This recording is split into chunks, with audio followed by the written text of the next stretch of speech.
Madame, Monsieur, bonsoir. C'est toujours avec beaucoup de plaisir que nous savons nombreux devant vos écrans pour le rendez-vous du round-up de l'actualité sportive de la semaine. Une semaine sportivement riche, tant sur le plan national qu'international. Ici, Horizon Sport, vous le savez, c'est le sport, rien que du sport.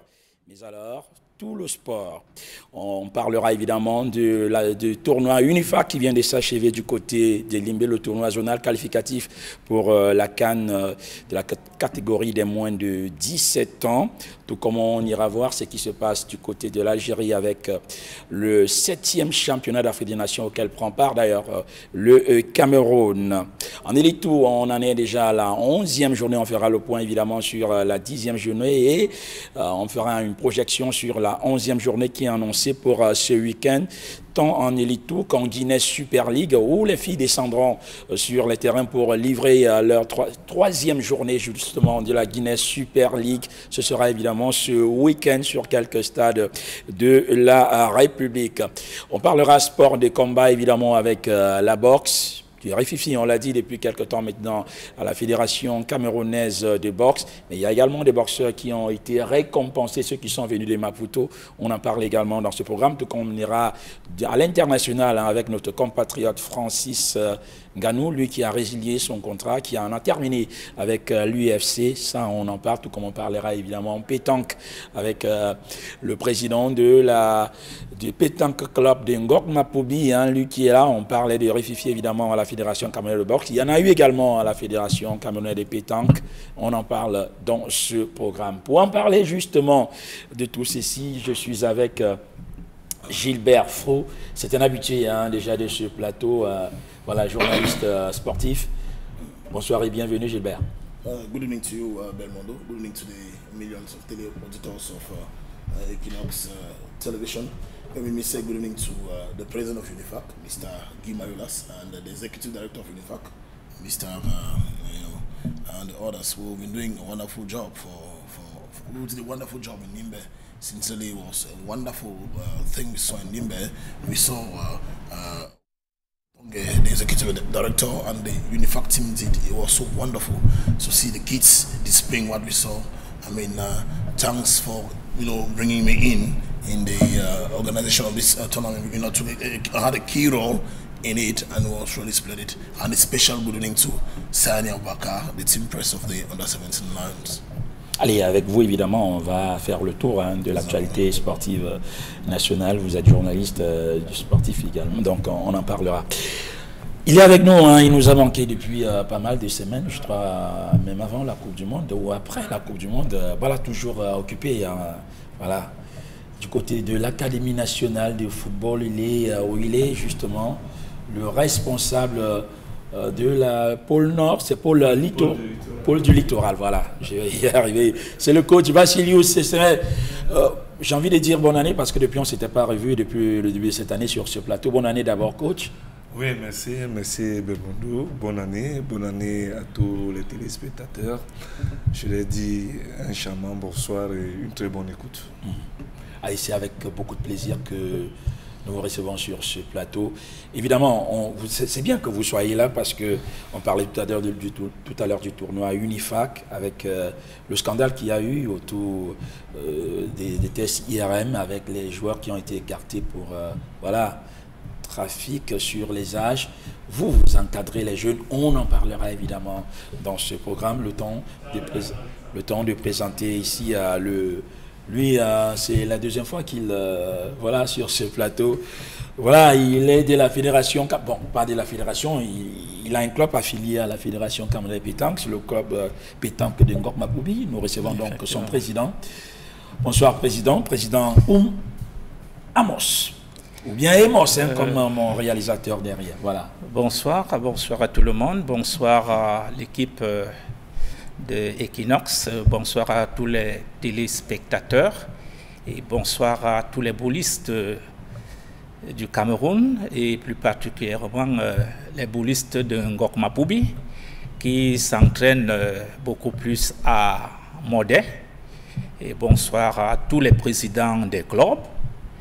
Et effectivement, vous avez parlé des élections, de l'Assemblée générale élective Et nous avons été les acteurs de... On va reparler, hein, Président. Oui. On va reparler. Donc, voilà.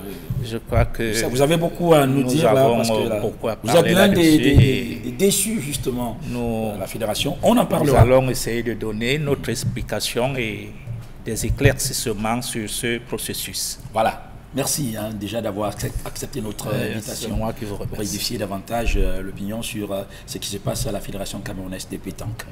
Allez, on l'a dit ici, pas des sports mineurs, pas des sports majeurs. Donc nous recevons, on parlera pétanque, on parlera boxe, on parlera sport de combat. Alors on va commencer par, d'ailleurs, on était sur ce plateau pour à l'annonce du décès de Modeste Mbami, le lion indomptable, médaille d'or olympique à Sydney 2000, qui nous a quittés. Voilà sa dépouille qui est arrivée finalement au Cameroun. On peut voir sur les images quelques anciens lions indomptables qui étaient là justement pour accueillir la dépouille de Modeste Mbami. Voilà comme on peut le voir. Alors, Gilbert, allez, ça fait quand même un pincement au cœur quand même. Modeste Mbami, celui-là qui a marqué on n'oubliera jamais ce but de Modeste Mbami contre le Brésil, à Sydney.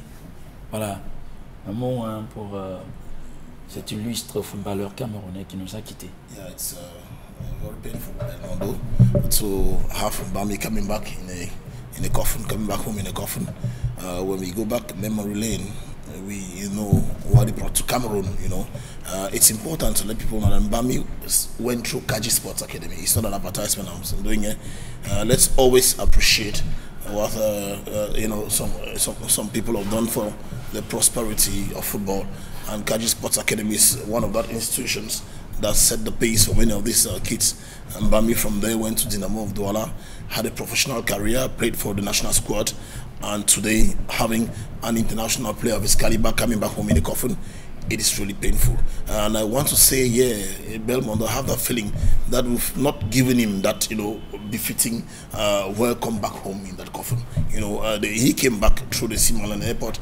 We didn't see fans of Mbami, his fans of yesterday, rushing to the Simalan airport to welcome him. We didn't see the ministry and all sports pundits, feeling the pinch of Mbami. If we can remember what he did for Cameroon, the goal he scored against Brazil, that permitted us to take a step ahead, grabbing the Olympic gold medal. If you can remember the goal Mbami scored in Tunisia when we went for the AFCON. If you can remember what Mbami did abroad when he was playing for Olympique of Marseille and many other squads, I think we need to replay his welcome back home in that coffin. It is really sad. Mbami has left the world.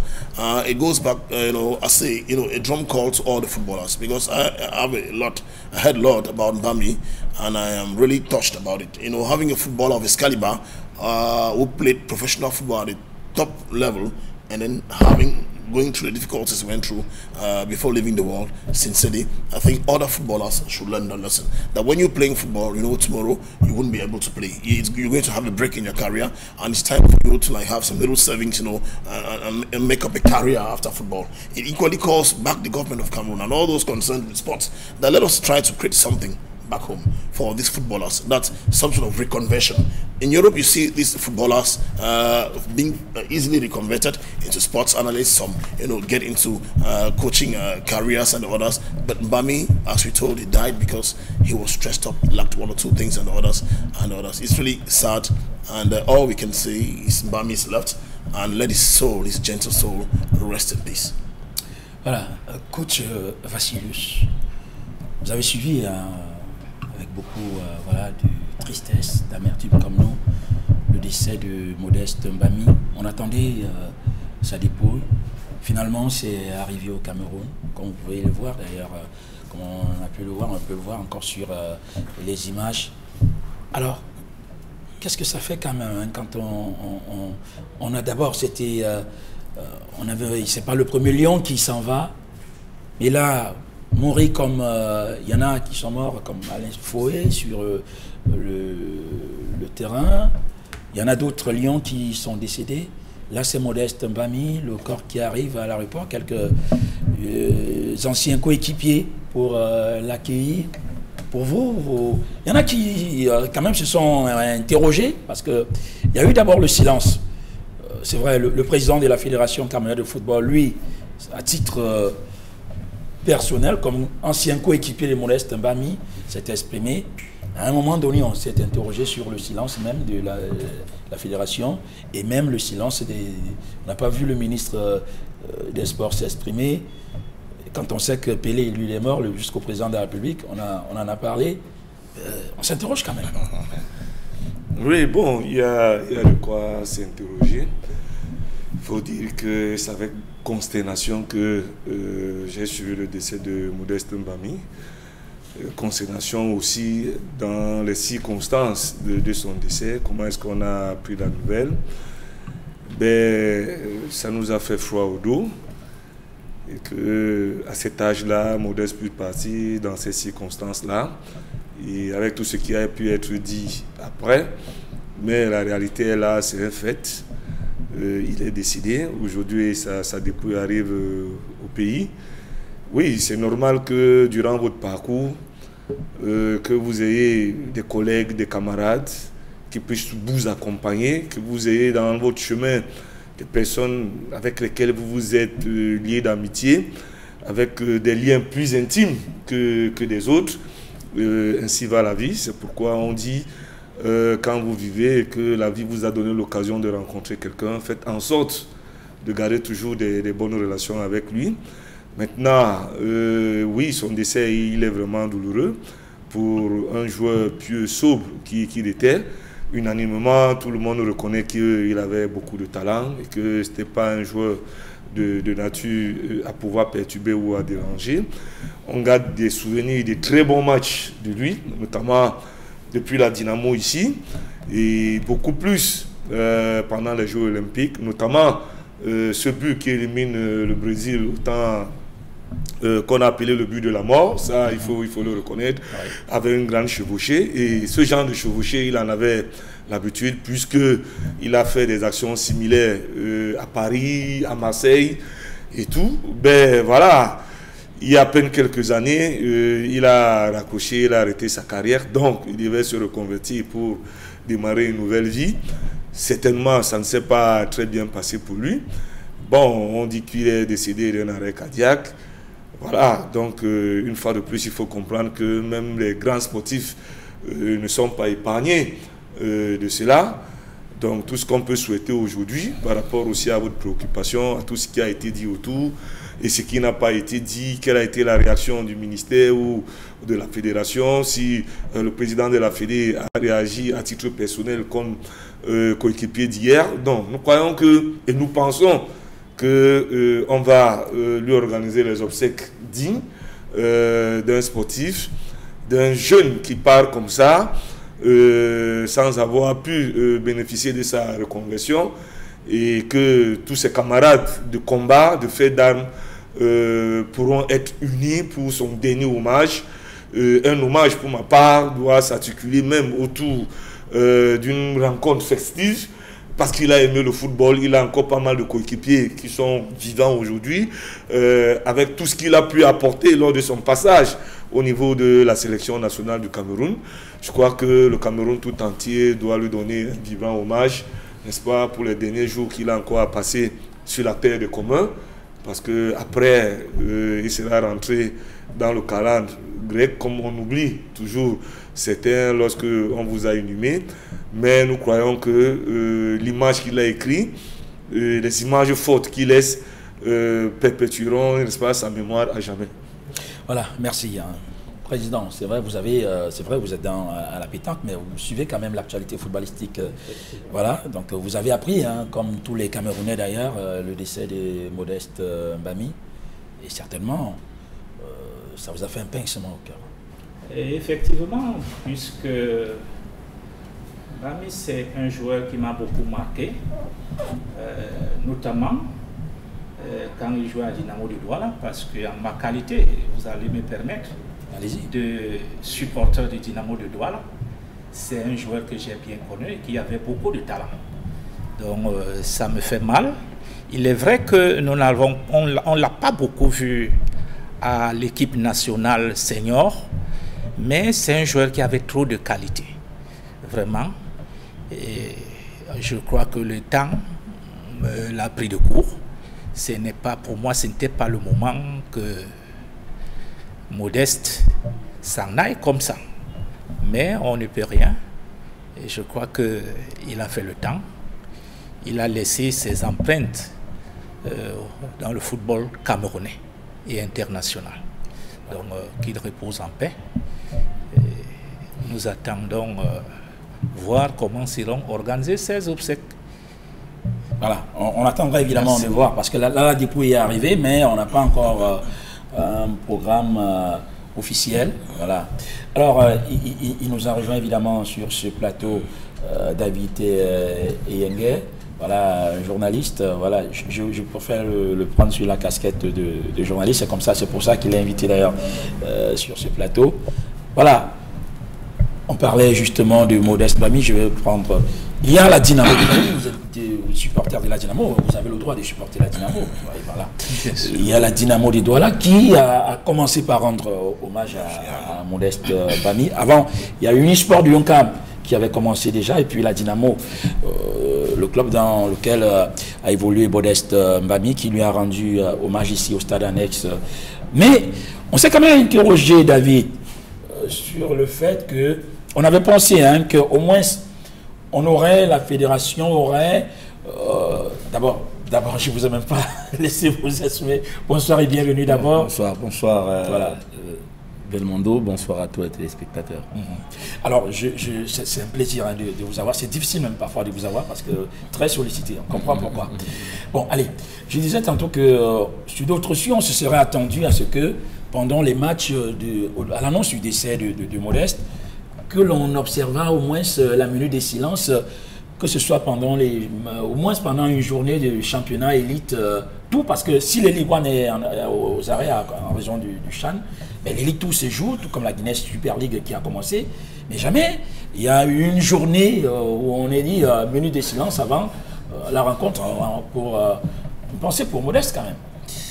J'ai simplement l'impression qu'il y a des informations qui vous échappent.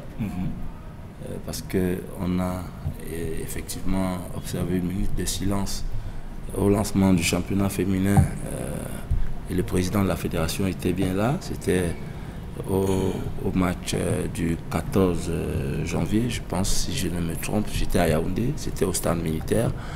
Au lancement du championnat féminin, on a observé une minute de silence et dans plusieurs autres matchs que nous avons regardés, il y a eu la minute de silence. On sait que chaque chose que la fédération fait aujourd'hui est épillée par des personnes qui pensent pouvoir faire autrement ailleurs dans les réseaux sociaux. Mais je pense que l'hommage à Mbami n'est pas discutable.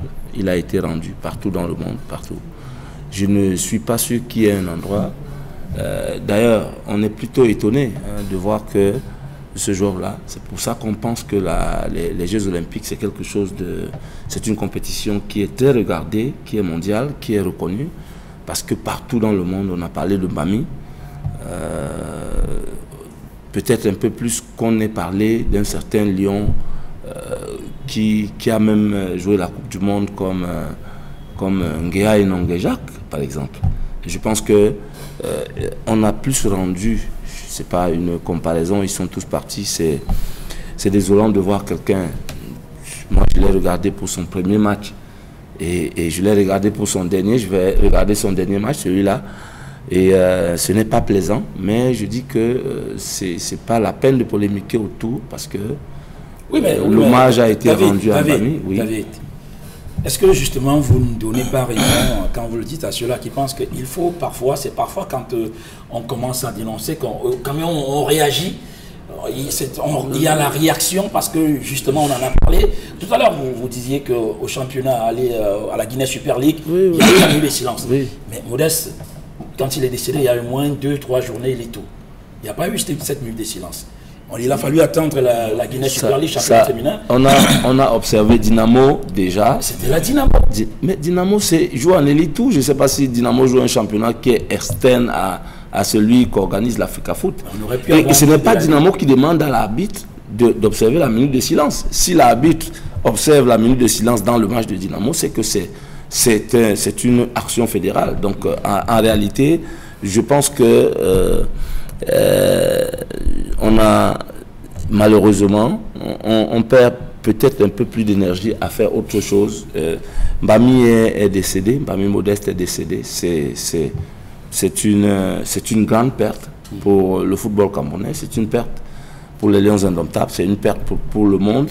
Et je pense qu'il devrait pouvoir, n'est-ce pas, reposer en paix au lieu que des choses soient dites autour qui ne vont pas, n'est-ce pas, l'accompagner dignement.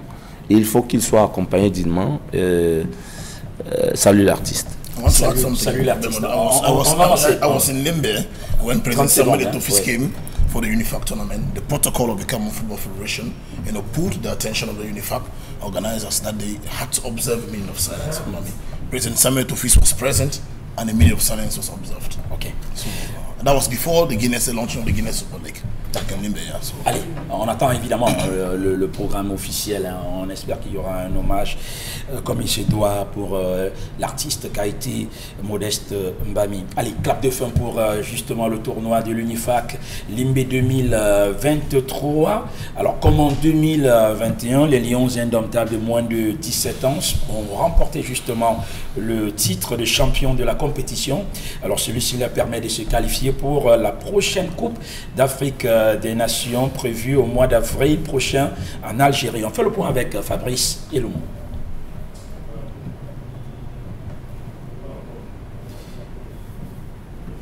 Voilà, on va revenir donc sur le tournoi UNIFAC qui s'est déroulé du côté de Limbe il y a quelques jours. Les Lions Indomptables de moins de 17 ans qui ont fini champion de cette compétition, ce qui les qualifie directement pour la prochaine Coupe d'Afrique de leur catégorie qui se jouera au mois d'avril prochain. Ce sera du côté de l'Algérie. Fabrice Eloumou était pour nous du côté de Limbe. On fait le point. Pour la deuxième fois consécutive, les Lionceaux camerounais sont sacrés champions du tournoi de l'UNIFAC. Un sacre synonyme de qualification pour la Coupe d'Afrique des Nations des moins de 17 ans, prévue au mois d'avril prochain en Algérie. Avec 2 victoires en 2 matchs, les Lions Indomptables U17 ont terminé sur la première marche du podium de ce tournoi zonal. Jean-Pierre Fiala et ses poulains ont tout d'abord explosé les fauves de Lubangui de RCA à l'entame du tournoi, 4-0, avec à la clé un doublé et une passe décisive du jeune Angel Yondio. Lors de leur deuxième rencontre, les Lionceaux camerounais dominent leur homologue du Congo-Brazzaville 2-0 avec une fois de plus un but de Angel Yondio. Des prouesses qui permettent aux pensionnaires de l'école de football des brasseries du Cameroun de s'adjuguer les titres de meilleur joueur et meilleur buteur de la compétition avec 3 buts et 2 passes décisives. Un bilan qui confirme la suprématie des Lions U17 dans ce tournoi zonal Afrique centrale. Le Cameroun, tenant du titre de la Coupe d'Afrique des Nations des moins de 17 ans, sera accompagné à la prochaine édition de la compétition du Congo-Brazzaville pour le compte de l'Afrique.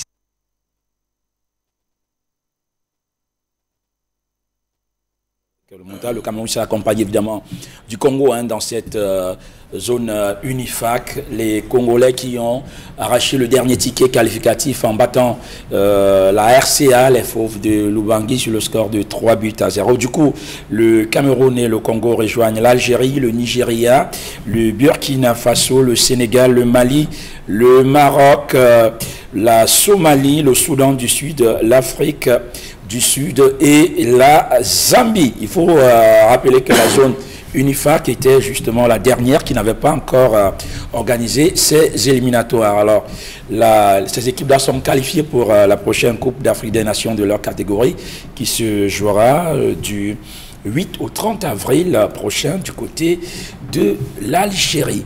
Alors, coach Vassilius, je me tourne vers vous parce que là, c'est un tournoi qui s'est disputé finalement à 3. Initialement prévu à 5, et on sait pourquoi certaines équipes n'ont pas joué, notamment la RDC, qui elle-même a décidé de ne plus venir parce que là, ayant fait un test déjà chez eux, sur près de 40 joueurs, il y avait près de 25 qui étaient déjà out. Et puis les formalités administratives pour faire voyager les 15 autres, voilà, il ne les permettait plus de regagner le Cameroun pour disputer cette tournoi. Du coup, cette équipe-là s'est mise à l'écart. Et pour ce qui est du Tchad, après les tests IRM, il y a eu des joueurs disqualifiés. Mais dans la liste finale, il y a un qui s'est retrouvé alors qu'il était annoncé disqualifié. Et donc, ce qui a valu la disqualification du Tchad. Du coup, on s'est retrouvé avec 3 pays pour disputer ce tournoi zonal pour 2 places. Le Cameroun qui gagne son premier match 4-0, le second 2-0, 6 buts marqués, 0 but encaissé. Bilan positif, hein? Plus que positif pour Jean-Pierre Fiala. Oui, il faut dire que le bilan est positif.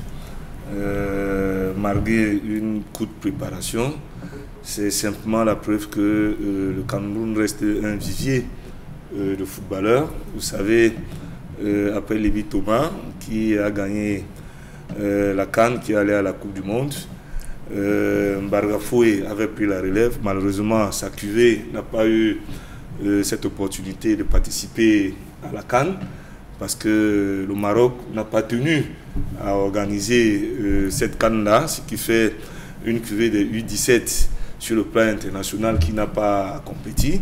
Et puis, le tour est aujourd'hui arrivé qu'on laisse les rênes, n'est-ce pas, de cette sélection à Fiala, qui est aussi un ancien footballeur, un féru de la formation. Donc, je crois que les difficultés qu'il a eues sont les mêmes difficultés que les autres ont eues par le passé, à cause, n'est-ce pas, de cette IRM. Mais il faut simplement dire que l'IRM d'imagerie par résonance magnétique a été imposée par la FIFA dans les compétitions des U17 pour limiter la fraude sur les âges. Il faut le dire comme ça. Donc, ce n'est pas une réglementation qui surprend les nations. Toutes les nations qui s'engagent dans les compétitions internationales des U17 savent qu'ils doivent se soumettre aux tests d'imagerie par résonance magnétique qui déterminent l'âge osseux de l'enfant. C'est vrai qu'il y a un indice arrêté par la FIFA. Maintenant, des pays qui sont avant-gardistes doivent eux-mêmes, en tenant compte de cet indice final que va faire la CAF pour valider les joueurs que vous mettez sur la liste, avoir une marge vous-même pour ne pas tomber dans ce processus qui va permettre de voir certains de vos joueurs qui sont recalés. Et il faut dire que le problème est récurrent dans les sélections au moment des regroupements, parce que généralement, comme ça a été le cas au Cameroun, ça a aussi été souvent le cas ailleurs, dans certaines nations, vous avez pu le constater, lorsque les entraîneurs en charge de ces catégories font leur première liste, leur première convocation en termes de présélection, ça arrive que lorsque les enfants sont en regroupement, qu'on se rende compte qu'effectivement, beaucoup sont, n'est-ce pas, au-delà de l'indice qui les permettent de pouvoir être éligibles pour cette catégorie. Il faut dire qu'avant l'IRM, qui est l'imagerie par résonance magnétique, qui est beaucoup plus fiable dans ce test, n'est-ce pas, qui fait l'analyse du cartilage de conjugaison osseux pour déterminer l'âge osseux de l'enfant, il y a la radiographie du poignet gauche en amont qu'on peut aussi également faire. Le problème avec la radiographie du poignet gauche ici réside sur le fait que ça a une marge d'erreur, parce qu'il peut arriver qu'un enfant ait un retard sur la croissance ou qu'il puisse plutôt être un peu avancé sur la croissance. Donc il y a toujours une marge de 3 ans en avant, en amont ou en aval. C'est pourquoi généralement il peut être recommandé lorsque les enfants viennent en sélection qu'on les exige déjà la radiographie du poignet gauche qui peut déjà elle-même désélectionner au départ les enfants qui peuvent être recalés par l'IRM. Maintenant, un problème de sélection aussi se pose, qui est lié à l'organisation des championnats jeunes, parce que vous allez bien vous poser la question. Finalement, où est-ce qu'on a pris les enfants qui ne sont plus tombés sur le coup de l'IRM et qui aujourd'hui sont allés qualifier le Cameroun? C'est simple. On les a pris dans les académies. Donc, quand vous prenez sur vous de convoquer les enfants de 17 ans qui sont déjà en élite, attendez-vous que s'ils sont 50, 30 auront ce problème. Si vous faites l'opération à l'inverse, vous prenez les mêmes 50 au niveau des académies qui jouent soit à la ligue départementale ou la D2 régionale, comme le cas de Brasserie et bien d'autres académies, vous allez vous retrouver beaucoup plus avec des jeunes qui correspondent effectivement à cette tranche d'âge-là. Donc, cela nous renvoie à un problème d'organisation de nos compétitions, à un problème de suivi de nos jeunes, parce que vous le savez très bien, si les compétitions sont régulièrement organisées, c'est d'ailleurs la raison pour laquelle la plupart de ces académies jouent en championnat d'arrondissement pour permettre aux jeunes d'avoir le temps de jeu, pour éviter cette tricherie au maximum. Donc, effectivement, d'autres académies qui alignent les enfants de 16 ans, 17 ans en championnat régional et tout, continuent à donner une possibilité, une plateforme de sélection aux entraîneurs en charge de cette catégorie. Cela voudrait dire que réellement, si le championnat jeune était régulièrement organisé, on serait simplement allé puiser les jeunes à ce niveau-là, et en amont, on demanderait à chaque jeune présélectionné déjà de venir en sélection avec le test de sa radiographie du poignet, ou simplement on envoie tous les jeunes sélectionnés. Donc la confirmation de la sélection vous oblige, à travers un médecin référent que la fédération désigne, à aller faire le test de la radiographie du poignet, qui déjà permet de vous désélectionner. C'est lui qui peut donc confirmer que vous pouvez venir en sélection ou pas, en attendant effectivement de passer l'IRM par l'instance qui organise, afin, n'est-ce pas, de pouvoir valider les différentes listes. Donc c'est un problème récurrent qui est tenu par le monde, que connaît d'autres continents comme l'Amérique du Sud et bien d'autres. Donc il ne faut pas simplement croire que c'est une gangrène pour le championnat camerounais ou pour nos jeunes qui sont appelés. Disons simplement que maximisons les efforts au niveau de l'organisation, permettons aux jeunes de jouer, amenons nos sélectionneurs à aller effectivement sélectionner les joueurs au niveau des académies et du championnat jeune en lui-même. Par le passé, figurez-vous, les conseillers techniques départementaux et régionaux avec du travail. Quand on organisait des tournois au niveau départemental avec des sélections qui se confrontaient pour dégager le champion d'une région, et que les 10 régions se regroupaient également pour dégager le champion national de la catégorie, c'était toujours une plateforme dans laquelle on peut trouver beaucoup de jeunes. Okay. Donc c'est un phénomène qui est présent, mais on va continuer à travailler. Je voudrais dire que ce n'est pas le fait d'exiger la carte nationale d'identité chez les jeunes au moment où on va même en travers de la loi du pays elle-même qui pourra permettre de combattre ce fléau. Il y a beaucoup plus de mécanismes que les techniciens autour d'une table peuvent mettre sur une plateforme afin que, n'est-ce pas, notre football continue à avancer. Donc bravo à Fiala qui, dans un laps de temps, a pu constituer une équipe et qui a pu répondre aux normes et qui est allé, n'est-ce pas, gagner haut la main cette qualification. Voilà, je voulais ici tout ce temps parce que vous êtes un formateur et vous êtes à l'Académie nationale de football, vous encadrez ces jeunes-là, c'est la raison pour laquelle on vous a laissé tout ce temps pour mieux expliquer exactement ce qui s'est passé avec ce tournoi. J'ai d'ailleurs représenté le capitaine de cette sélection et bien de l'Académie nationale de football. Et un autre académicien, pensionnaire de l'école de football des Brasseries, c'est d'ailleurs lui le meilleur buteur, meilleur passeur, voilà, meilleur joueur du tournoi. Comme vous confirmez ce que vous étiez en train de dire, c'est dans les académies. Lui, c'est Angèle Yonjo. On lui a tendu le micro et il s'exprime au micro. Particulièrement, mon idole, c'est Karim Benzema. Je suis très content parce que chaque saison, il me fait découvrir de nombreuses choses que je ne pensais pas venant de lui. Et tout d'abord, je suis très fier de son ballon d'or qu'il a reçu lors de la saison dernière. Je suis fier parce que ça me motive aussi et ça me pousse à me donner des objectifs. Pourquoi pas remporter aussi un ballon d'or. Alors, on vous a vu... C'est lui le jeune homme que vous voyez là, il est meilleur joueur du tournoi, meilleur buteur, meilleur passeurs. Donc il a tout raflé. Les Lions, je veux dire les Lions sur les U17 qui ont été reçus du côté de la Fédération camerounaise de football, félicités par la Fédération camerounaise de football, comme on va pouvoir le voir d'ailleurs sur les images et la réalisation nous le permet. Voilà les Lionceaux qui sont donc arrivés.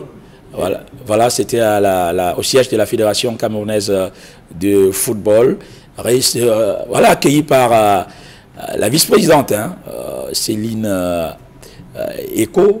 On sait que le président de la Fédération camerounaise de football, lui, est du côté de l'Algérie pour accompagner nos locaux pour au championnat d'Afrique des Nations. Mais là, c'était l'arrivée justement des poulains de Fiala, Jean-Pierre Fiala, justement. Voilà le trophée remis à la vice-présidente Céline Eko. Voilà, vous pouvez également applaudir sur ce plateau, pourquoi pas. On est champion Unifac pour cette année 2023.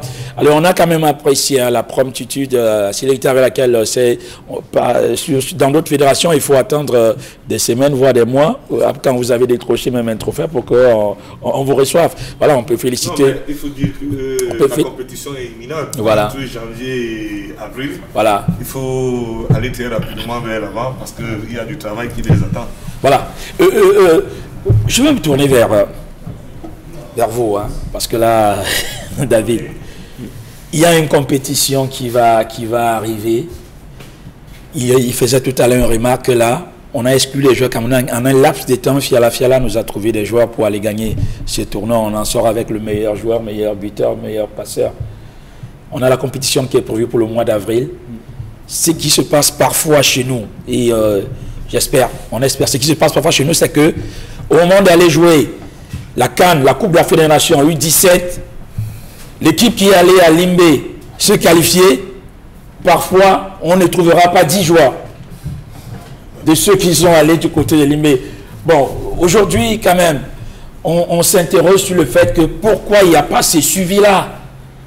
Les équipes, vous avez une équipe jeune, mais dans la catégorie supérieure, 2 ans après, vous ne retrouvez personne. Mais qui ne fait pas le suivi? La presse ou bien la fédération? La fédération d'avant, c'était avant. J'ai l'impression qu'on n'a pas compris, justement. C'est parce qu'il y a ce suivi-là qu'il y a un certain nombre de journalistes qui n'ont pas compris la sélection des A'. Les A' sont sélectionnés, par exemple, ceux qui jouent là sont sélectionnés depuis plus de 6-7 mois. Ils jouent ensemble.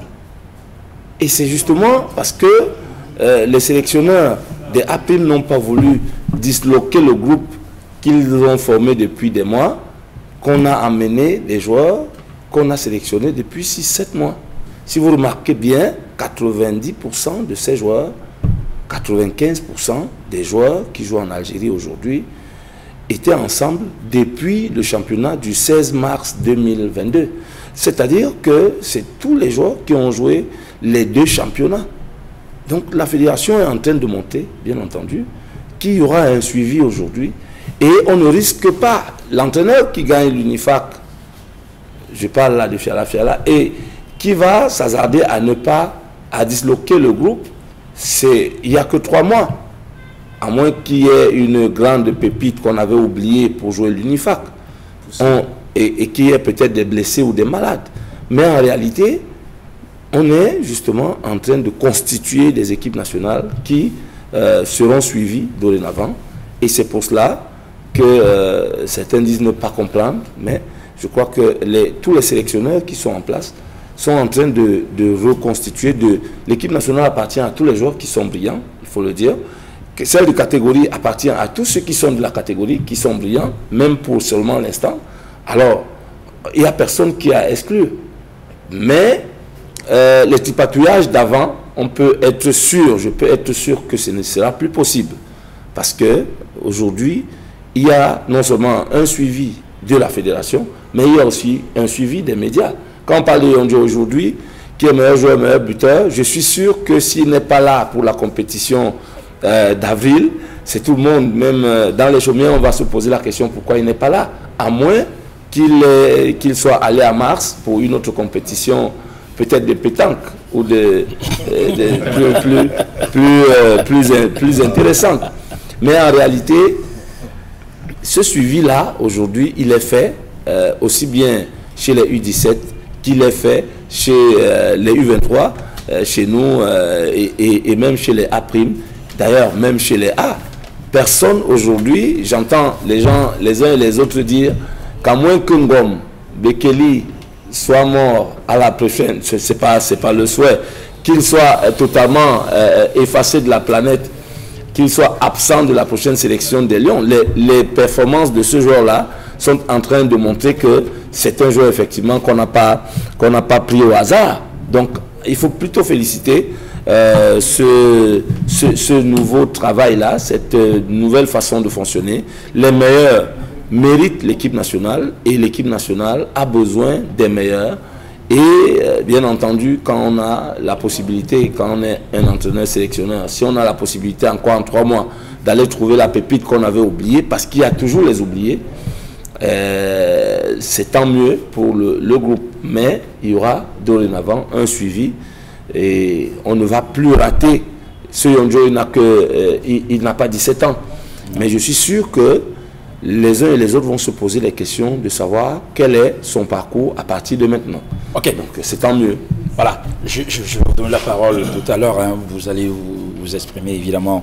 Mais là, on va enchaîner avec le championnat d'Afrique des Nations qui succédera au Maroc, double tenant du titre et grand absent de la compétition au Soudan. Ainsi, le Soudan, le Ghana et Madagascar gagneront chacun 3 points lors de leur match prévu contre le Maroc. Ainsi en a décidé le comité d'organisation. Alors, quelle sanction pour l'équipe marocaine? La réponse, c'est dans ce reportage de Fabrice Elomon. Selon la commission d'organisation du CHAN, l'équipe nationale marocaine perdra tous ses matchs par 3-0 pendant cette 7e édition de la compétition. Décision prise après l'absence du Maroc lors de la rencontre devant l'opposé au Soudan. Dans un communiqué datant du 16 janvier dernier, la dite commission d'organisation informe avoir soumis le cas du Maroc à celle en charge de la discipline de la CAF. Le règlement du CHAN tel que prévu par la Confédération africaine du football est clair en son article 80. Il stipule un forfait déclaré moins de 20 jours avant le début de la compétition finale ou pendant celle-ci entraînera outre la perte du droit d'entrée une amende de 150 000 $, soit environ 9 millions de francs CFA, ainsi que la suspension de l'association concernée pour les 2 éditions suivantes du championnat d'Afrique des Nations, sauf cas de force majeure, tel que défini par la commission d'organisation de la CAF. Hermine Mailly est consultante à Equinox. Pour elle, le Maroc peut bénéficier d'une jurisprudence. Au vu des différents règlements intérieurs, que ce soit celui aujourd'hui de cette compétition, de voir honnêtement le Maroc être sanctionné, parce que il y a des cas de jurisprudence qui aujourd'hui font foi et que l'on peut observer au niveau de la CAF, notamment celui de l'Angola par le passé. Selon elle, le fait que l'Algérie ait fermé son espace aérien au Maroc depuis septembre 2021 peut être considéré comme cas de force majeure.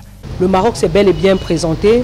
Le Maroc a eu un plan de vol qui a été justement pas respecté par les autorités algériennes. Il revient aujourd'hui justement au niveau de la Confédération africaine de pouvoir s'asseoir et de statuer là-dessus. D'ailleurs même quand vous avez vu le Maroc arriver à l'aéroport, ne pas se déplacer malgré le fait qu'il y ait eu toutes ces mesures administratives, c'est justement parce qu'il existe ce conflit d'entente entre ces deux nations, ces deux grandes nations de football. En rappel, le Maroc avait déjà bénéficié de la tolérance du TAS en 2015 après son refus d'organiser la CAN cette année dans un contexte marqué par l'épidémie Ebola. Suspendu par la CAF pour les CAN 2017 et 2019, le Maroc avait vu cette décision à elle infligée annulée par le tribunal arbitral des sports. Alors Gilbert Fro, vous avez suivi le reportage de Fabrice là sur la non-participation du Maroc à cette compétition. Il y a ces problèmes diplomatiques entre le Maroc et l'Algérie. L'Algérie qui ne permet pas au vol marocain de survoler son ciel. Et la fédération marocaine qui dit avoir un contrat avec le Royal Air Maroc, qui est transporteur officiel des équipes nationales de football du Maroc. Du coup, le Maroc, qui était déjà à l'aéroport, hein, voilà, qui attendait le feu vert des autorités algériennes pour rejoindre Constantine, parce que le Maroc allait évidemment livrer ses matchs du côté de Constantine, mais à la dernière minute, jusqu'à la dernière minute, finalement, le Maroc qui n'a pas voyagé. Alors, la CAF dit un club qui 20 jours avant, il faut déclarer, hein, signaler au moins 20 jours avant. Mais là, est-ce que c'est de la faute du Maroc? Est-ce que là, on peut s'attendre à une sanction contre le Maroc? Belmondo, I would throw blames on both parties. That's Morocco and the Confederation of African Football. At the beginning, the Moroccans signaled that there was a little problem, and they gave their plan, the flight plan, that they were flying from Casablanca directly to Constantine. But before that, there was this little diplomatic issue, trouble between Morocco and Algeria. It was impossible for them to have a direct flight to Constantine. But then the Confederation of Africa, after consulting the Algerian Football Federation, the Algerian authorities, now proposed a new flight plan to the Moroccans, and they didn't agree. They insisted that they wanted to fly directly to Constantine. It was really impossible. You can't get the Confederation of African Football can't get into into diplomatic issues concerning these two nations. It is not their responsibility. It's not their place to do that. You get the point, Belmondo. And the Moroccans have a problem. In Africa, they have these caprices of jazz, which they always want to put on the table, and they want us to understand that they are right each time. Remember the AFCON in 2015, the Moroccans a few weeks to aid told us that they couldn't host this competition because they didn't want people to come into their country with Ebola. Remember just some years back, the under-17 AFCON couldn't take place because the Moroccans said no, there's this COVID issue on us. Meanwhile, CAF came proposing, to the Moroccans, a COVID plan that was going to hamper on the running of this competition. Yet they refused to doing that. And remember, still, they just ended World Cup. The Moroccans, in the series of matches won, they never dedicated their victory to the African continent. They dedicated their victory, their different victories, to the Arab world and many others. It tells you that this is a country that is in Africa, but it's not really giving Africa that place. It's like they are undermining, the African continent. It's like, they feel like they want to move out of the continent. It's not fair. And sincerely speaking, if I were in the shoes of what CAF is doing already is good, giving them the sanctions. If I were in the shoes of CAF, I'll go out of the Champion of Africa. I even get to the extent of suspending Morocco. Why not for the next AFCON? It is time we tell these people that, listen, you don't control things. We are the ones controlling things. We are the Confederation of African Football. We are the organ that's in charge of running things and doing things the right way. Morocco, sincerely, we don't applaud it. It's true that we're at the airport, but all the game they were playing, what they were doing at the airport, Belmondo, it was just like giving a fake image of it. They knew that the Algerian government couldn't permit them have a direct flight into Constantine. It was out of question. It is an issue. This is a trouble that has been existing for long, and they have to sit down and settle it. They had to get the flight plan proposed by the Confederation of African Football and get to Morocco, to Algeria and play this tournament. By the way, which they are the current cup holders. Remember in Cameroon, the last edition, Morocco won it, so they were going in as a current cup holders to defend their title and why not win the competition. Staying out of it tells you that Morocco, they feel too big. They were fourth place and they just ended World Cup in Qatar. They don't see any competition in Africa as any competition that's up to that standard, and they just go like underestimating this tournament. Président, vous comprenez la décision marocaine, parce qu'on a parlé de ce conflit, il y a ce conflit-là entre le Maroc et l'Algérie. D'ailleurs, c'est réciproque. On ne peut pas avoir de vol de l'Algérie vers le Maroc et du Maroc vers l'Algérie avec les compagnies nationales justement de ces pays-là, parce qu'il faut bien le préciser. Et le président de la Confédération africaine de football, Motsepe, lui, quand il a été interrogé là-dessus, lui a dit que c'était un problème diplomatique entre les deux pays. Il ne veut pas se mêler de la politique. Lui, il est concentré au football et que les politiques devraient trouver une solution pour que le football, finalement, se joue. Vous avez compris cette décision-là du Maroc, de l'Algérie, jusqu'à la dernière minute d'interdire le vol Royal Maroc de survoler l'essentiel. Bon, je pense qu'aujourd'hui, de nos jours, il est difficile de dissocier la politique au sport, parce que les deux vont ensemble. Mais on a toujours tendance à les dissocier, mais il est impossible de les dissocier. Bon, aujourd'hui, dans le principe, je crois que le président de la CAF, connaissant la situation, devrait essayer de mener un dialogue pour que ce problème puisse se résoudre à temps, et notamment demander une décision spéciale, ne serait-ce que pour l'équipe du Maroc, pour que Royal Air Maroc puisse atterrir. Parce que, à mon niveau, je pense que les deux pays ont tort. Et en même temps, ces deux pays ont aussi raison. Bon. Donc c'est là le problème qui est difficile à résoudre, mais on devait prendre une décision spéciale concernant le déplacement de l'équipe du Maroc pour qu'on les accorde l'atterrissage de leur avion, puisque il s'agit d'une compétition internationale. Voilà. Alors David, vous comprenez la décision finalement, l'Algérie qui est restée arc-boutée sur sa décision de ne pas accepter un vol Royal Maroc, les Marocains qui disent aussi niet, si ce n'est pas Royal Maroc, nous on ne bouge pas, la CAF qui de l'autre côté les observe, il dit on va voir ce qu'on va voir, et à la fin on donne 3 points aux autres équipes de la même poule. Bon, et on dit que le tour est joué, ça va, vous gagnez 3 points, c'est terminé, vous comprenez ça?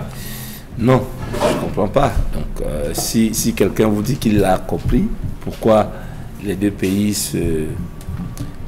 restent campés sur leur position, c'est que certainement il a la solution.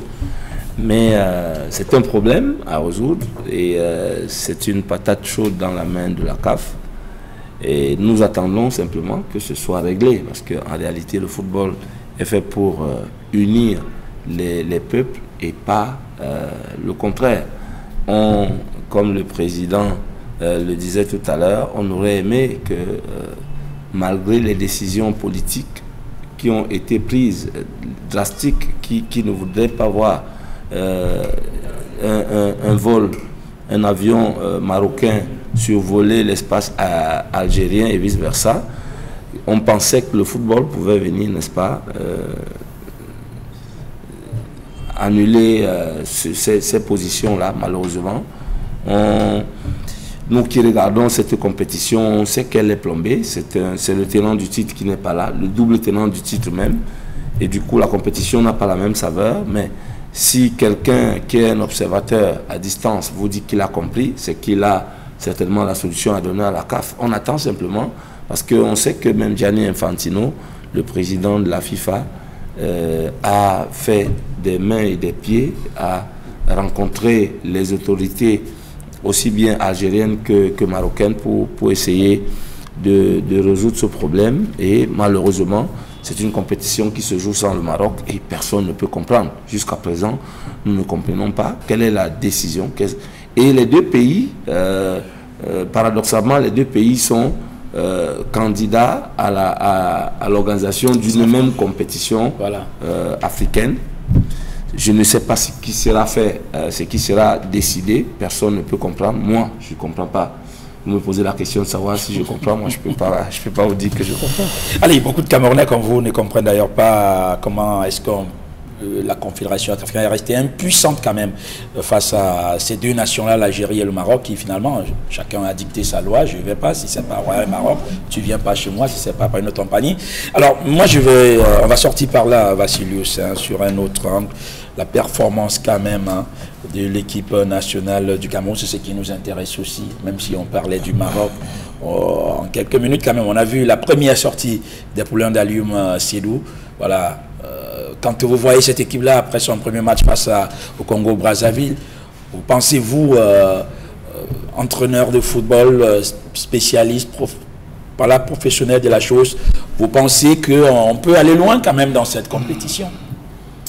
Bon, je voulais d'abord dire à la suite des autres que la commission juridique de la CAF doit se pencher sur le problème du Maroc pour voir si c'est effectivement un cas de force majeure. Donc, parce que le règlement il est suffisamment clair dans son article 80, lorsque vous ne venez pas délibérément à la compétition, vous avez une amende financière et vous êtes exclu de la compétition pour deux éditions. Donc, on attendra les décisions que prendra cette commission juridique de la CAF. Mais c'est regrettable parce que, vous voyez là, c'est les emprises politiques qui ont eu le dessus sur le jeu. Maintenant, pour revenir sur... et il faut également dire que, comme il était prévu, que dans les poules de 4, c'est 2 équipes qui vont se qualifier. Ce règlement-là, il est maintenu, effectivement. Malgré que le Maroc est forfait, c'est 2 équipes qui se qualifient dans cette poule-là.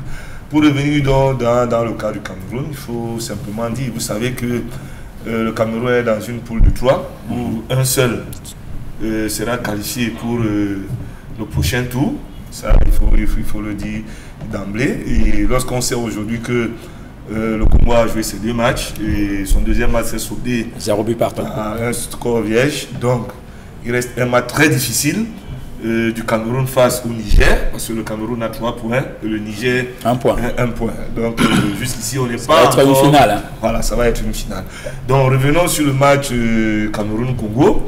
Il faut dire que véritablement c'était un match assez intéressant, un match qui a comblé nos attentes. Pour une fois, on a vu une équipe étaler du beau football sur tous ses aspects, sur tous les compartiments, notamment la remontée des balles entre des lignes, un jeu posé de construction, l'exploitation du jeu dans la largeur et dans la profondeur, avec les animations des joueurs sur les côtés, que ce soit les joueurs excentraux offensifs ou les latéraux qui venaient à la rescousse. Le but a tardé à venir. Je peux dire que le seul côté qui nous a laissé plantois, où on pouvait mettre un bémol, à la fin, c'est que on se posait bien la question, et si on était surpris par une maladresse défensive, même si en tant que technicien, je ne voyais pas l'équipe du Congo battre la défense du Cameroun en place dans son organisation. Mais à une frayeur, il y a eu quand même 2 occasions, une qui a foulé le poteau, qui m'a dit, ah tiens, il faut véritablement qu'on puisse marquer dans ce match, même si on ne peut pas prendre le large, mais on ne peut pas avoir une domination parfaite, totale, avec un jeu à grande vitesse, un jeu suffisamment complet, et louper autant d'occasions de but. Ça devait être simplement un grand regret si le Cameroun n'avait pas gagné. Et je crois pour ma part, lorsque nous avons marqué ce but, j'ai poussé un ouf de soulagement, parce qu'on serait passé à côté d'un match parfait. Il aurait fallu absolument ce but pour dire une fois bravo. Ça, il faut le dire, il faut dire bravo.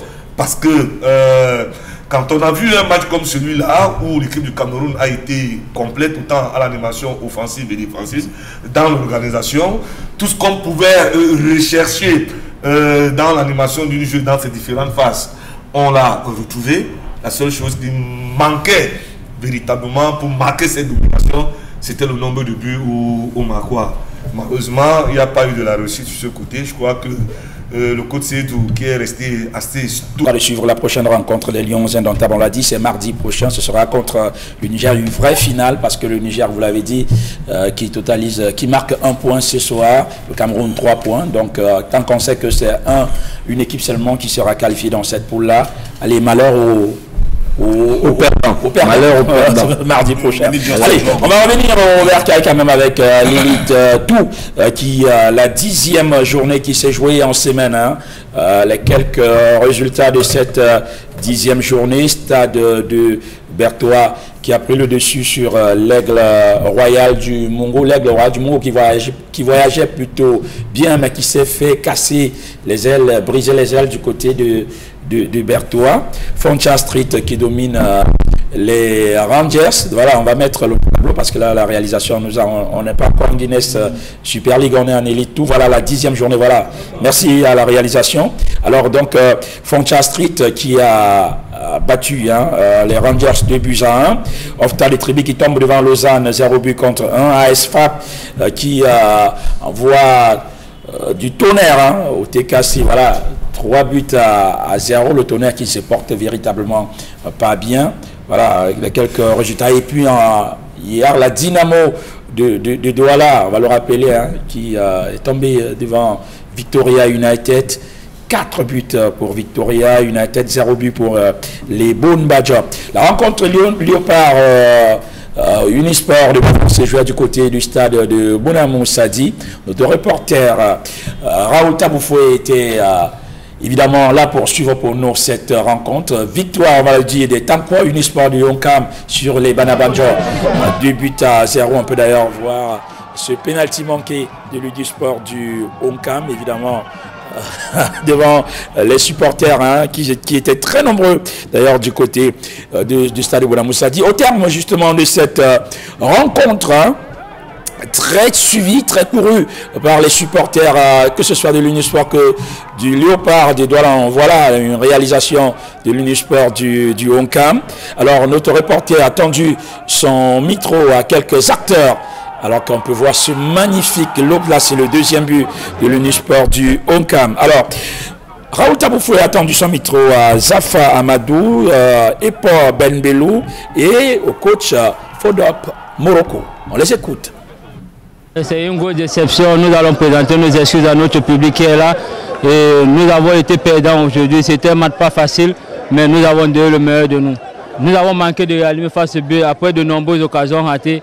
C'est ça qui était la clé de notre match, mais malheureusement aujourd'hui ce n'était pas au rendez-vous. Un déplacement vraiment difficile. Par contre, la victoire d'aujourd'hui devait nous donner la force de voyager, de faire un court voyage, mais une défaite, ça ne veut pas dire qu'on a perdu le championnat est encore si long. Oui, ça fait beaucoup de bien, car vous savez que venir jouer à Douala contre une équipe comme Léopard, ce n'est pas du tout facile. Donc nous sommes très contents d'avoir remporté les 3 points. Dieu merci.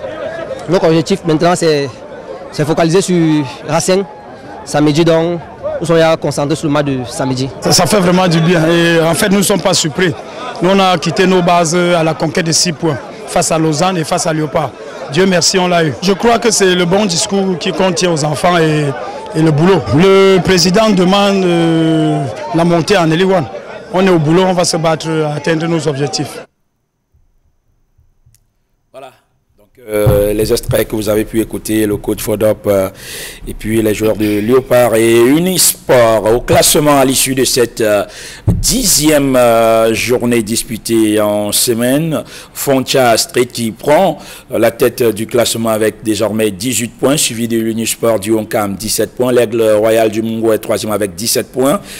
ASFAP est 4e avec 16 points. Le Racing Club des Bafoussam qui ne gagne plus depuis quand même quelques journées, qui dégringole à la 5e place avec 14 points. Stade de Berthois 13 points. Et puis 7e les Rangers 12 points. Léopard de Douala est 8e avec 11 points. Victoria United avec cette victoire sur la Dynamo de Douala qui va totaliser désormais 10 points. La Dynamo de Douala et le Bon Badjob qui reste 10e avec 9 points. Lausanne 11e 9 points. TKC 9 points, avant-dernier de ce classement. Et puis bon dernier, Ofta de Trébi, qui n'a toujours pas gagné le moindre match en 10 rencontres disputées. 2 points pour Ofta de Trébi. La 11e journée annoncée pour demain samedi avec au stade à l'annexe Omnisport de Yaoundé, Lausanne qui sera face à Foncha Street au stade de l'université de Bambili. À partir de 15h, les Rangers seront face à SFAP de Yaoundé. Et puis au stade municipal de Bafoussam, l'Unisport du Onkam sera face au Racing Club Bafoussam à partir de 18h. La suite, ce sera dimanche 22 janvier avec au stade municipal de Mélan, l'Aigle Royal du Mungo qui tentera de se refaire une santé face à Victoria United. Ce sera à partir de 15h. Au stade départemental des Berthois, stade FC des Berthois sera face au Léopard Sportif de Deido à partir de 15h. Et à Bonamou Sadi, ici à Douala, la Dynamo de Douala à partir de 15h jouera Ofta de Trébi. Voilà ce qu'on peut dire pour l'élite Tour. On va passer en Guinness Super League également parce que là, ça c'est joué. On va vous donner, messieurs, la parole dans quelques minutes. Je sais que vous avez à dire, mais là, on va passer en Guinness Super League avec les résultats de la 2e journée Guinness Super League. On rappelle que les matchs Kanonga 2 ou encore Iding Awa, ils ne s'étaient pas joués. Louvre Prof a fait nul avec Authentique 0 but partout. FC Bolova 1, Amazon Fab 0, AS Fortuna 0, les Kiefi 3, Caïman qui tombe devant Éclair de ça 0 but contre 1. Et puis, je le disais tantôt, le match Iding contre Edine contre Awa qui ne s'est pas joué. La troisième journée est annoncée pour demain, samedi, on est en Guinness Super League. À partir de 13h, Louvre Mimprof sera face à Caïman Filles, ce sera à l'annexe A d'Olembe. Et puis à 15h30, toujours à l'annexe A, Éclair Football Club de Sa sera face à FC Boulevard. Ce sera ce qu'on appelle là-bas le Guinnessico. Ce sera à partir de 15h30 à l'annexe A d'Olembe. Et puis Authentique Football Club sera face à Amazon FAP à l'annexe de Bipanda. Et puis à 14h, Garde Filles sera face à Eding Sport de Alé qui est au stade Ndoumbe Oumar de Ngaoundéré, AS Awa contre le match AS Awa, AS Fortuna et l'Ekiefi contre Canonfi. Sont reportés à une date ultérieure. Le classement après cette deuxième journée en élite tout, c'est l'Ekiefi qui en 2 matchs totalise 6 points, comme on peut le voir. Oui, il y avait le bon tableau là, voilà. L'Ekiefi qui totalise 6 points. Louvre Mimprof qui suit avec 4 points. On peut voir Authentique derrière 4 points, SAOA 3 points. Et puis voilà, à partir de la 6e, 8e place, c'est 0 points pour chacune de ces équipes. Voilà, on n'a joué que 2 journées, hein, donc pour l'instant, le classement, voilà, on peut le voir, la 3e journée, je l'ai dit, se dispute demain. Voilà. Allez, on va un mot pour ces différents championnats qui se jouent. Bon, allez, un mot, un fruit, là, bon, on va passer et puis on va avancer. Congratulations to Foncha Silobanda. I know my heart beats for that team. I'm from that part of the country. It's a team that's been working hard. Remember, for the past seasons, Foncha were relegated into Elite One, but were saved by the, the kind-hearted nature of President Samuel Etofis, who tolerated and permitted the team to play. Since then, Foncha have learned their lessons and are doing so well, even Bafut United. But the big disappointment, I keep on saying this, is Dinamo of Douala. The Bonba Jobs are not performing well. You can't have a coach like Likumba who's really on a good move, producing the results, and then you bring in Muth into the championship. You saw what happened to them. They were whitewashed by Popo, 4-0. Sincerely, it has to be done. The Badaban Jaws, who thought they were already, in the skies after beating Racing in Bafusam, bringing down Foncha Bamenda, a week before, were unfortunately beaten by the boys of President Gamini in this sport. It tells you it's a championship where there is no big gun, there's no underdog, everybody's fighting today. When you look at the gaps between the first and the last team on the league placings, when you look at the gaps between the teams that are, it tells that all the teams are almost on the same standard. Nobody's always sure of winning a particular match or the other. The teams are well built and they are out for that. We just wish that Foncha continues on that so that the Northwest can have another team, why not the third team, in Elite One next season. President Samuel Etofis has promised us a stadium, and we know that we can't have a stadium with less than 2 teams in Elite One, and we're convinced that Foncha will step into Elite One next season. Ok, on suivra donc toutes ces rencontres-là ce week-end, samedi et dimanche pour Elite tout et la Guinness Super League. On va parler d'autres disciplines. On a beaucoup parlé de football. Maintenant, on va parler de la pétanque. Voilà, et on va revenir à vous, Président. Je rappelle que vous êtes le président de la pétanque club de Ngok-Mapoubi. Et je parlais du réfifi dans certaines fédérations sportives civiles nationales. Donc, à l'instar de la FECA Bourse, on parlera tout à l'heure de la FECA Bourse, à la FECA Pétanque, là également il y a un problème. Vous m'aviez dit, vous étiez d'ailleurs parti pour être candidat à la tête de cette fédération-là. Que s'est-il passé, Président? Et effectivement, il y a eu beaucoup de rififi au niveau des renouvellements des équipes dirigeantes des fédérations, pas seulement au niveau de la pétanque, mais en général. Puisque ce que le ministre a voulu n'a pas été fait. Le ministre des Sports avait donné des consignes claires, mais qui n'ont pas été respectées.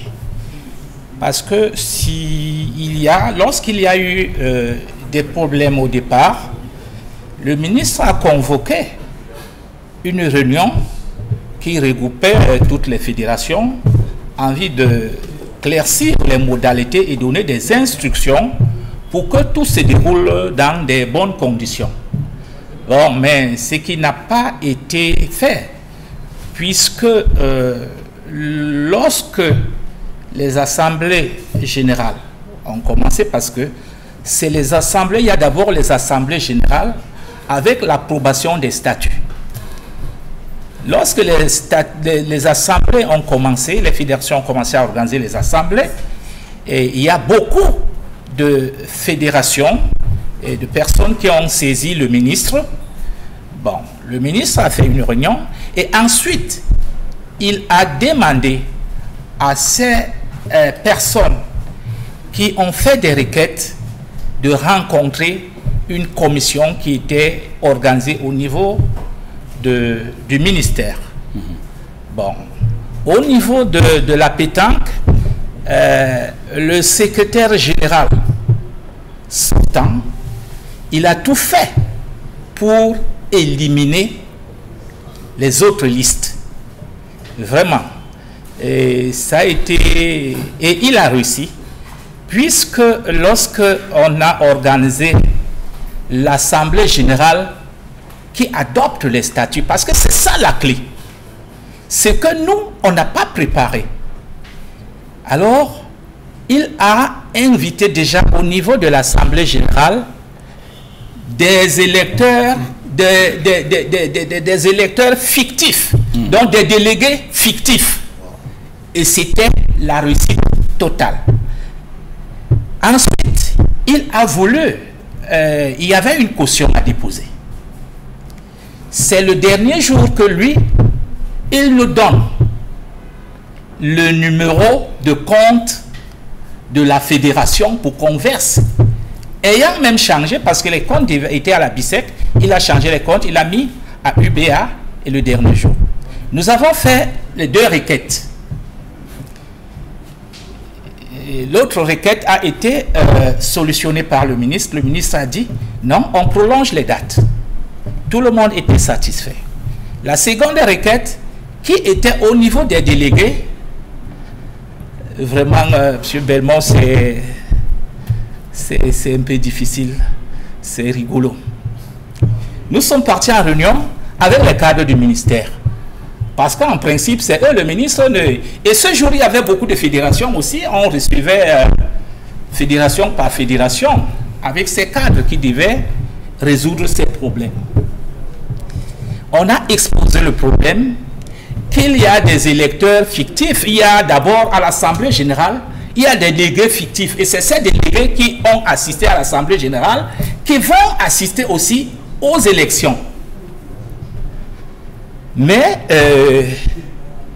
notre grande surprise était qu'un cadre, un haut cadre du ministère, et c'est lui qui était responsable de cette médiation, il dit que le secrétaire général peut inviter qui il veut comme délégué.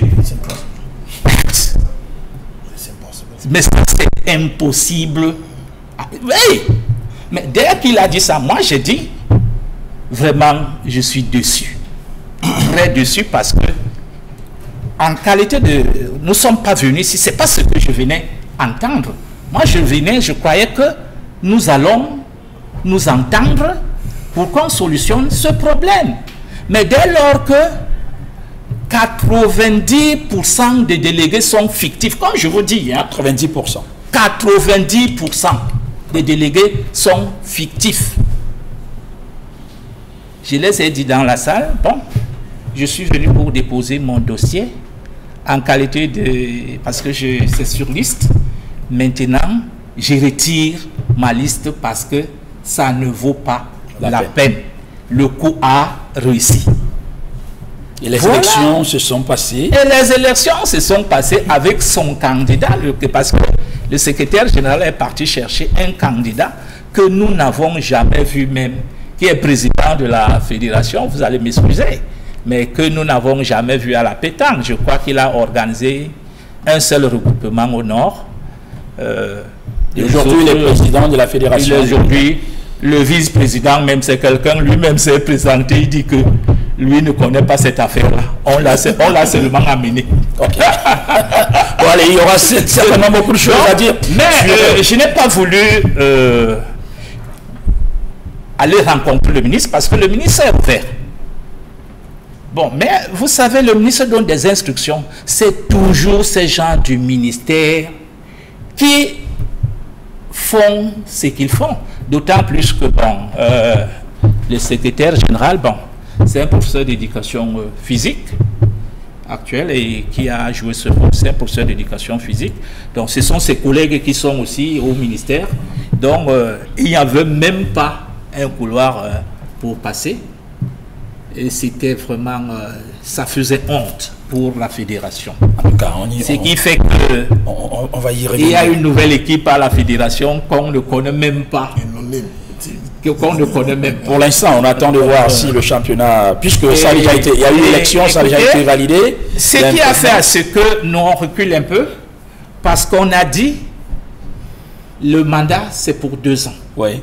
Ce n'est plus la période comme nous sommes à mi-période olympique. Voilà. Donc, le mandat finit en 2024. Voilà. Bon, nous avons dit, vous aurez le temps ça de ne sert plus ça. à rien de déranger le ministre pour entrer d'aide de combat. Quelque chose qui ne dure pas, on se prépare pour une nouvelle fois, sachant que nous connaissons déjà la stratégie. Voilà, vous allez mieux vous préparer. Vous savez comment ça se passe déjà. Il y a toujours des stratégies, des nouvelles stratégies que les gens font.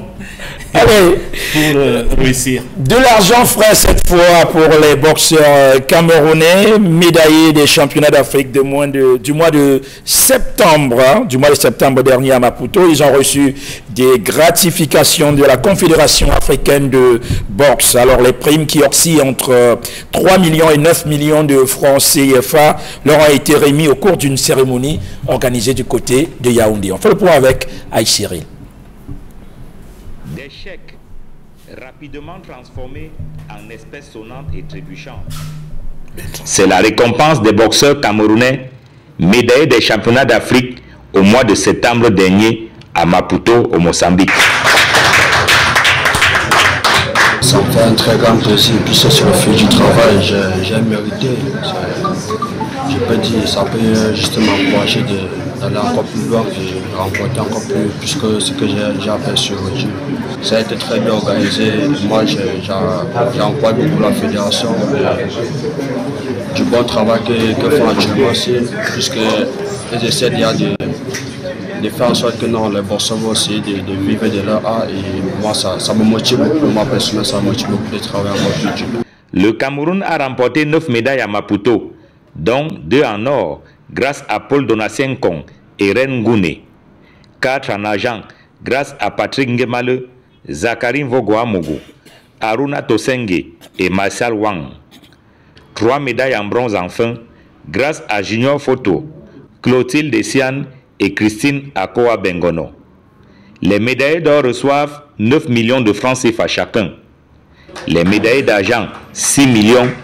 Les médailles de bronze, 3 millions. Une formule assez médiane qui essaie de transformer ça en une espèce sonnante et trébuchante et pouvoir les remettre directement en même temps pour ceux qui peuvent faire le déplacement et pour les autres, elles seront transférées via leur compte bancaire. Bénéficiaire du don du président de l'IBA, International Boxing Association, les fédérations nationales africaines y voient un moyen de booster l'organisation des compétitions sur le continent. C'est un bon signe que nous avons fait le bon choix en choisissant Omar Kremler.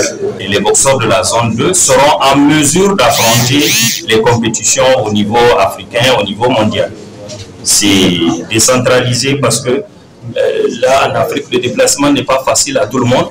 Alors, on essaie de faire des regroupements par zone, des gens qui ne sont pas loin les uns des autres, et pour permettre à tout le monde d'y participer. La cérémonie de remise des allocations aux fédérations nationales africaines, ainsi que celle de la remise des primes aux boxeurs camerounais médaillés des championnats d'Afrique, était présidée par le Camerounais Bertrand Magloire Mendouga, président de la Confédération africaine de boxe.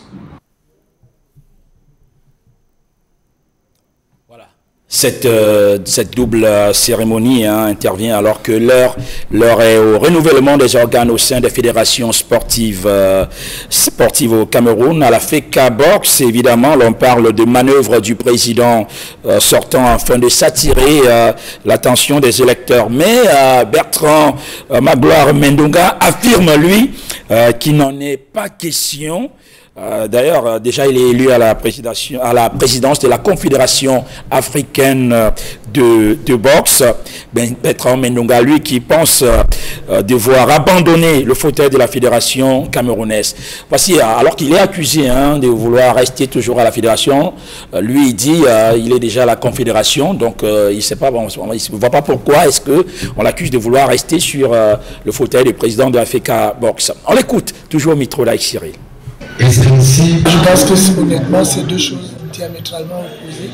La confédération est tellement préoccupante, et puis ça fait pas trop sérieux d'être à cheval entre les deux. Ce serait difficile d'être juge et parti.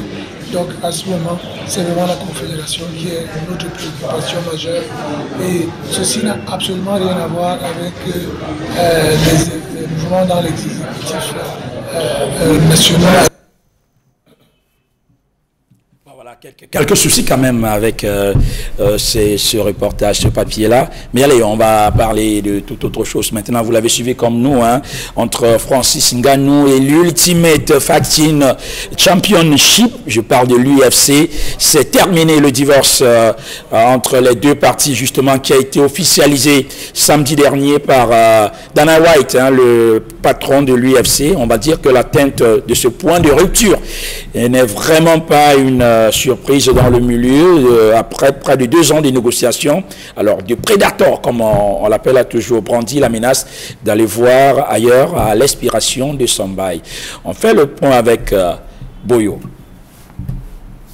Après l'officialisation de la rupture de son contrat avec l'UFC, Francis Ngannou, qui a inscrit son nom en lettres d'or dans la MMA, a tenu à apporter des précisions sur l'échec des négociations du renouvellement de son contrat avec Dana White, patron de l'UFC.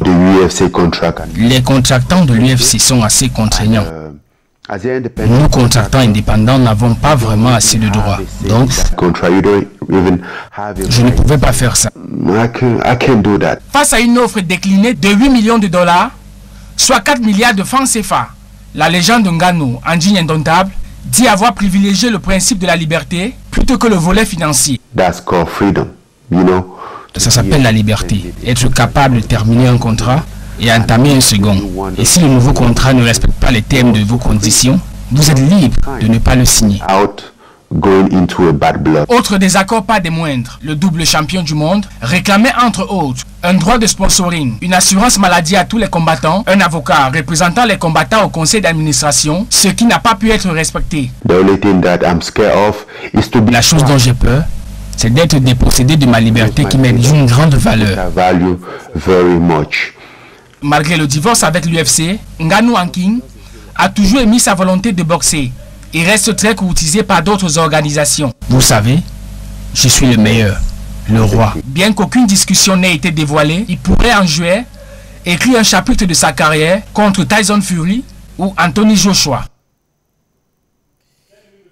Un reportage signé Jean-Paul Boyo. 4 milliards de francs CFA proposés à Francis Ngannou pour rester à l'UFC. Mais il dit qu'il voudrait être libre. Voilà, sa liberté, ça n'a pas de prix. Et voilà, vous avez suivi le reportage, David, de Jean-Paul Boyo. Voilà. Oui, je suis d'accord avec Francis. D'autant plus d'accord que vous vous rappelez que j'ai organisé un combat moi aussi de Francis Ngannou au Cameroun. Avec un certain...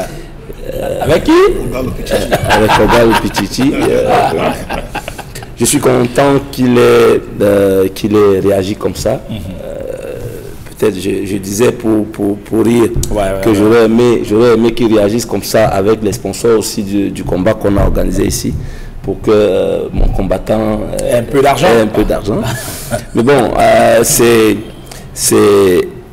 vraiment, c'est un athlète qui sait aujourd'hui où il va, il sait ce qu'il vaut, il sait ce qu'il a amené à cet art-là, à cette discipline-là. Aujourd'hui, même s'il n'est plus là, l'histoire retiendra que le MMA a eu un champion du monde, un vrai champion du monde, un champion qui respecte déjà la discipline et qui l'a fait respecter par les autres. À partir de Francis, je peux vous dire qu'ils sont nombreux qui se sont dit on se met au MMA.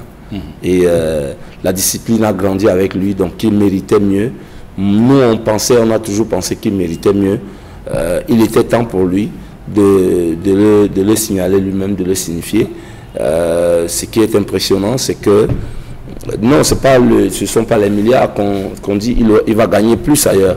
Il va gagner plus ailleurs. Et d'ailleurs, il se dit dans ce milieu-là que beaucoup d'autres combattants, moins valeureux que lui, dans la même discipline, gagnent plus. Donc, ce n'est pas la peine de travailler pour que ce soit les autres qui mangent. Donc, aujourd'hui, certainement, on dit qu'il sera reconverti à la bourse anglaise, et c'est tant mieux, parce que Francis Ngannou à la bourse anglaise, ça ne va pas commencer par le bas, ça va commencer par le haut. Il parle une ceinture de champion.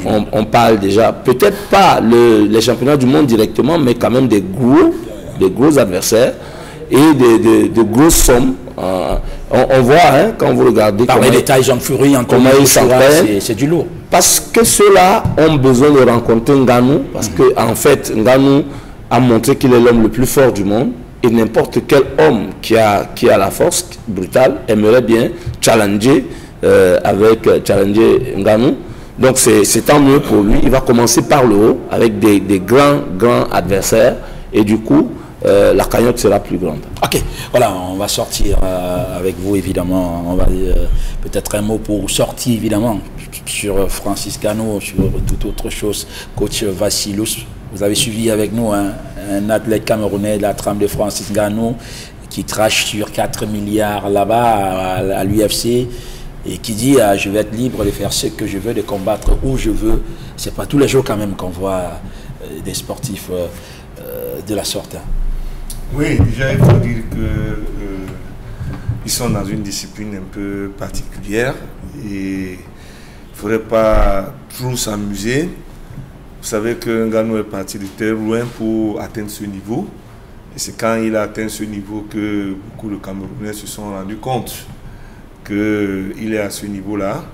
Et que la plupart du temps, lors de leur compétition, ils combattent beaucoup plus pour les écuries que pour des pays. Il combat pour une écurie avec laquelle il est sous contrat. Et c'est le Cameroun qui est mis en avant parce qu'il est camerounais. Donc mieux que nous, il connaît très bien les méandres et les contours des différents contrats à ce niveau.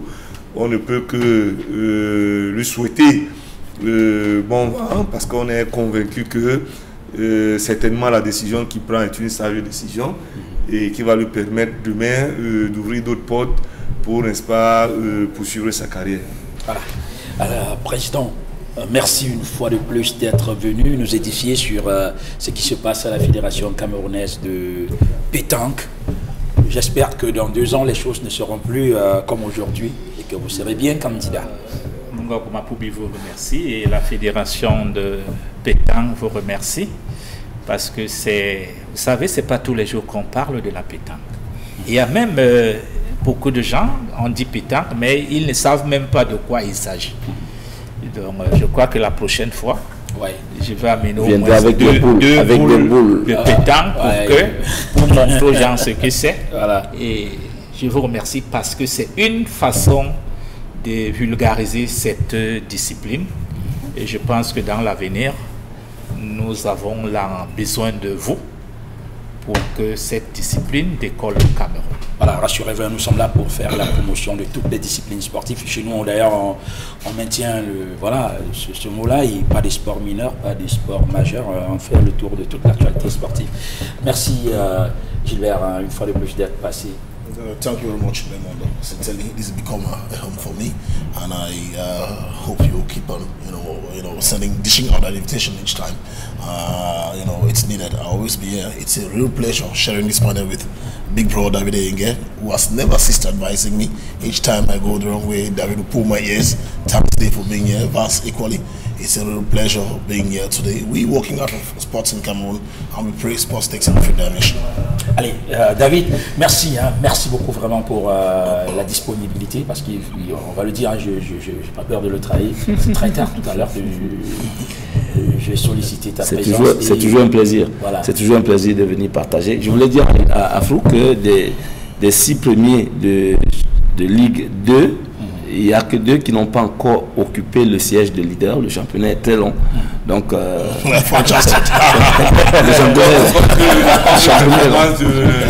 l'oiseau du Mungo aurait pu permettre, n'est-ce pas, à retarder le chien, parce que si les gars avaient gagné, il serait passé en tête. 4 ont déjà été. 4 ont déjà été monsieur, merci d'être passé. Merci à Raoul Tamoufoué pour les images fournies. Merci à Fabrice Eloumou. Merci à Dallas Barthelchana, l'infatigable. Merci à Emos Fongo pour la réalisation de cette autre édition d'Horizon Sport. Madame, Messieurs, merci à vous pour votre fidélité à ce programme. On se donne rendez-vous vendredi prochain lorsqu'il sera 21h. On espère vous retrouver avec le même plaisir. Excellent week-end à tous.